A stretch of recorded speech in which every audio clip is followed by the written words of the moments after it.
ঢাকা-৮ আসনের সম্ভাব্য স্বতন্ত্র প্রার্থী শরীফ ওসমান হাদির ওপর হামলাকারীদের গ্রেফতার করতে তোড়জোড় শুরু করেছে আইনশৃঙ্খলা বাহিনী। এরই মধ্যে গুলিবর্ষণের ঘটনার প্রধান অভিযুক্ত ফয়সাল করিম মাসুদকে গ্রেপ্তার করতে র্যাব, ডিবি সহ অন্যান্য আইনশৃঙ্খলা বাহিনী একসঙ্গে কাজ করছে বলে জানিয়েছে ডিএমপি।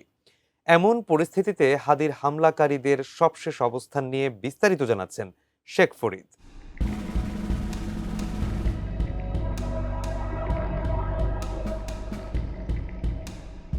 ইনকিলাব মঞ্চের মুখপাত্র ও ঢাকা-৮ আসনের সম্ভাব্য স্বতন্ত্র প্রার্থী শরীফ ওসমান হাদিকে জুমার নামাজের পর রাজধানীর বিজয়নগরের বক্স কালভার্ট এলাকায় গুলি করা হয় গত ১২ই ডিসেম্বর। মেডিকেল বোর্ডের সর্বশেষ তথ্য মতে হাদির কিডনির কার্যক্ষমতা ফিরে এলেও সার্বিক অবস্থা অত্যন্ত আশঙ্কাজনক। বর্তমানে তাকে কনজারভেটিভ ম্যানেজমেন্টে রাখা হয়েছে। ইনকিলাব মঞ্চের এই নেতার উপর গুলির ঘটনায় অভিযুক্তদের শনাক্তের পর পুলিশ অন্তত ৫টি স্থানে অভিযান চালিয়েছে। তবে সন্ত্রাসীরা বারবার তাদের অবস্থান পরিবর্তন ও সিম কার্ড বদল করেছেন। এ কারণে তাদের গ্রেপ্তারে ব্যাগ পেতে হচ্ছে বলে জানিয়েছেন ঢাকা মেট্রোপলিটন পুলিশের কমিশনার শেখ মোহাম্মদ সাজ্জাদ আলী। ১৩ই ডিসেম্বর এসব তথ্য জানিয়েছেন ডিএমপি কমিশনার। তিনি জানান, গুলিবিদ্ধ হাদির পরিবারের পক্ষ থেকে মামলার প্রস্তুতি চলছে। মামলায় মোটরসাইকেল চালক ও তার পেছনে বসে গুলি চালানো ব্যক্তিকে আসামি করা হবে। বিজলি কেবলসের স্কিন কোটেড ইনসুলেশন আগুন প্রতিরোধী। বিজলি কেবলস, নিরাপদ আজীবন।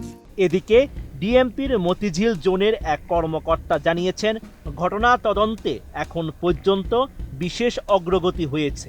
তবে অভিযুক্ত ফয়সাল করিম মাসুদ ওরফে দাউদ খান দেশ ছেড়ে পালিয়েছে এই ধরনের কোনো তথ্য নেই। অভিযুক্ত ফয়সাল পালাতে পারেনি। বিভিন্ন স্থানে অভিযান ও খোঁজ খবর নেওয়া হয়েছে। অভিযুক্তের বাসাসহ অন্তত ৫টি জায়গায় শনাক্ত করা হলেও সেখানে তাকে পাওয়া যায়নি। তিনি আরও জানান, অভিযুক্ত একাধিক মোবাইল ফোন ও নম্বর ব্যবহার করছিলেন এবং বারবার নম্বর পরিবর্তন করেছেন। এসব তথ্যের ভিত্তিতে বিভিন্ন স্থানে অনুসন্ধান চালানো হলেও নিশ্চিত কোনো অবস্থান পাওয়া যায়নি। ১৩ই ডিসেম্বর শনিবার নতুন কোনো তথ্য মেলেনি। তদন্তে বিভিন্ন সংস্থার সমন্বয়ের কথা উল্লেখ করে ডিএমপির এই কর্মকর্তা জানান, সবাই সমন্বিতভাবে কাজ করছে। র্যাব, ডিবি সহ অন্যান্য আইনশৃঙ্খলা বাহিনীর সঙ্গেও তাদের যোগাযোগ ও সমন্বয় রয়েছে। ইতিমধ্যে হামলাকারীদের শনাক্ত করার কাজ আরম্ভ করেছি।